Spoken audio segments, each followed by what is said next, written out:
Hello guys, আমি বৃহস্পতিবারের পুজোটা একটু আপনাদেরকে দেখাচ্ছি, জাস্ট শর্টকাটে।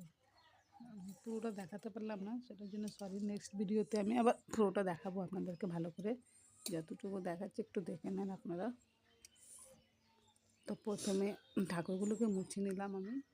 মুছে নেওয়ার পরে ধূপকাঠি লাগালাম এখানটায়। ধূপকাঠি লাগালে সেটা খুলেছিল, ধুয়েছিলাম আজকে সব কিছু আমি। তো ওটা লাগাচ্ছি। ওটা লাগানোর পরে এটা লাগাচ্ছি একটু। ওটা লাগানো হলে আপনাকে একটু শর্টকাটে পুজোটা দেখাবো আমি। বৃহস্পতিবারের ঘরের পুজো। তো এটা হচ্ছে প্রদীপের গাছা, প্রদীপ গাছা এটা। প্রদীপটা যে বসাবো ওখানে একটু চাল দিলাম। চালটা দিলে বন্ধুরা একটু শুভ হয়, আপনার ঘরে ধন লক্ষ্মী একটু বেশি খুশি হয়। তাই চালটা দিলাম। চালের উপরে প্রদীপটা বসালে সৌভাগ্য ফিরে। তো এখানে আমি